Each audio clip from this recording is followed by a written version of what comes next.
Nuclear power plants are currently the most efficient source of energy we have. However, the nuclear waste they generate is a significant problem. This nuclear waste is radioactive and will emit radiation for hundreds or even thousands of years. So, why don't we throw nuclear waste into the sun? The short and blunt answer is that rockets explode. A rocket exploding with nuclear waste inside it would form what is called a dirty bomb, contaminating kilometers with radioactive debris, and these areas would remain permanently out of reach for humans. But it's plausible that this might happen. Is it not worth the risk to avoid having nuclear waste on Earth? The most reliable and successful rocket of all time is the Soyuz, with a success rate of 98% in over 1,500 launches. That is very, very good for a rocket. However, these 2% chances of failure are enough to create several Chernobyl-like incidents, and we don't want that happening. But, okay, if a dirty bomb is not reason enough for you to fear putting nuclear waste on a rocket, then physics itself has something to say. It's easier to leave the solar system than to reach the sun. This information might surprise many of you, but it's true. To leave the solar system, we need a speed of about 42 kilometers per second. It's fast, but not impossible. Earth already moves at about 30 kilometers per second, so we would only need to add another 12 kilometers per second on top of that to leave the solar system once and for all. Now, to reach the sun, it's the opposite. We need to lose speed, literally burn fuel in the opposite direction, and in terms of speed, we need to lose all of it, without exception. In other words, good luck finding the fuel to get that spacecraft out of Earth and still lose 30 kilometers per second in the opposite direction. But then, what can we do with nuclear waste if throwing it into the sun is not an option? To be quite frank, there are only two options: store it in secure places and forget about its existence until it's no longer radioactive, or recycling. Just before we continue, it's worth mentioning what exactly radioactive waste is. The fuel for a nuclear power plant is uranium, usually in the form of solid ceramic pellets stacked in metal tubes.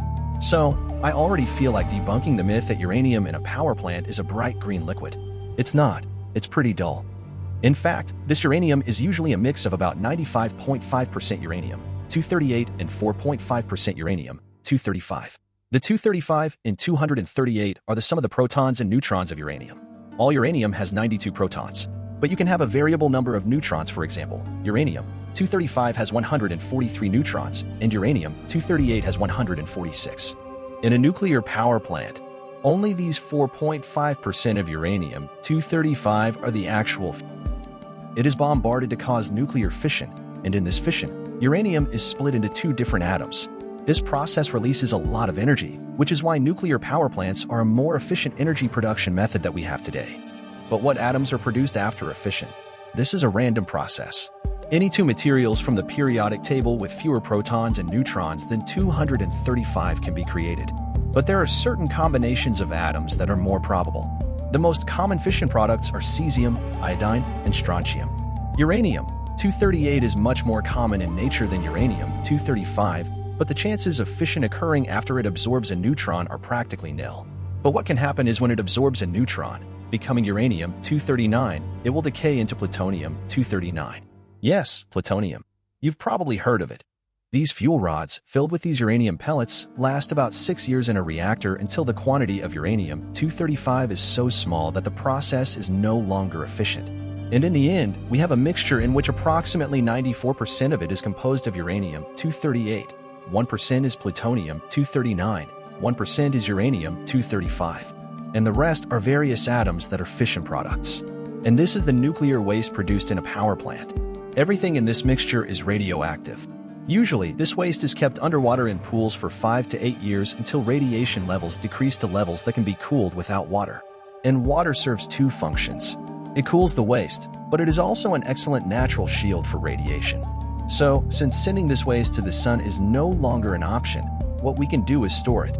Normally, it is transferred to concrete-coated containers.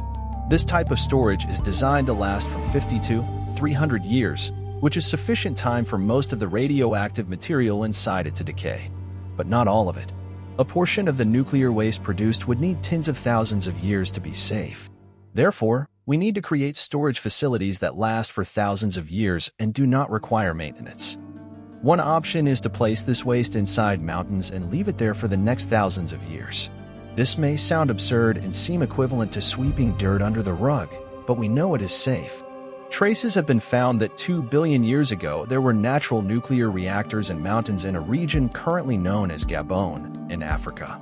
And it was observed that the nuclear waste produced by these reactors moved only 10 meters from its source in 2 billion years, even with changes on the planet and natural processes such as erosion, up to a meteor that extinguished the dinosaurs that occurred in the meantime. Currently, Finland, a global leader in the progress of long-term commercial nuclear waste disposal, the Deep Geological Repository of Onkalo, will be the first in the world to operate. The idea of this isolation in mountains is to have a combination of natural barriers like rock, salt, clay, and engineering as well, to keep the waste safe and prevent leaks and contamination. So, after placing the nuclear waste in the repository about 500 meters deep, the container would be surrounded by a clay buffer to provide a very high level of radioactivity containment. And then, we simply forget that this nuclear waste exists. It will be forever sealed and locked underground. But another option for what to do is to recycle nuclear waste, and this is highly implemented. Countries like France and Japan have been doing this for decades. Just remember that nuclear waste is composed of fission byproducts, the little uranium-235 left, and a large amount of uranium-238 and plutonium-239. The recycling process consists of separating them. The fission byproducts are stored in secure locations until they are no longer radioactive. And remember that approximately 1% of uranium-235 that remains after 6 years of use in the reactor, well, it can be reprocessed, enriched, to be used again in power plants. In France, about 17% of the used uranium comes from recycling, and plutonium-239, like uranium-235, can undergo nuclear fission after absorbing a neutron. This means that plutonium-239 is also an excellent fuel that can be used in nuclear power plants to generate electricity. And as a bonus, you can also make bombs with it. Okay, that part was a joke. In fact, this is one of the issues with plutonium and recycling. Plutonium can be used to produce nuclear bombs, and that's why some countries, like the United States, resist using this recycling process. The existence of pure plutonium poses a significant risk of theft for bomb creation. And it's not as if in 2024 we don't already have enough problems to worry about in the world. Another reason why some countries don't engage in recycling is that mining during a process is much cheaper than recycling nuclear waste. But there's a big problem there. Uranium in the world is not infinite. There is an estimate that the world's uranium reserves will last approximately another 90 years, and with recycling, it could last longer. Because wasting that 1% of uranium-235 left over from the plants is another great reason to recycle nuclear waste. The uranium and plutonium within nuclear waste are the elements that take the longest to decay, around thousands of years. In other words, reusing them means that nuclear waste only needs to be stored for hundreds, not thousands, of years. There is great concern and fear among the population about nuclear waste. This happens because, in the early days of nuclear power plant development, humans were in a hurry, and haste is the enemy of perfection, especially in such complicated matters. And this caused accidents.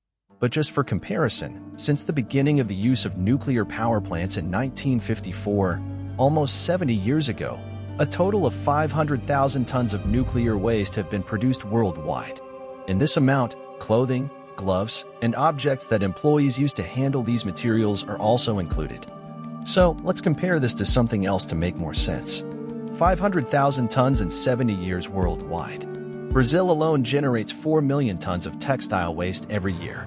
So, we are talking about a very small amount of nuclear waste, especially considering 70 years and world. Not satisfied? Want another fact? Annually, coal-burning power plants in the United States produce 2 billion tons of toxic waste. Although there are controversies, it is undeniable that nuclear power plants produce much less waste per kilowatt-hour produced than any other alternative.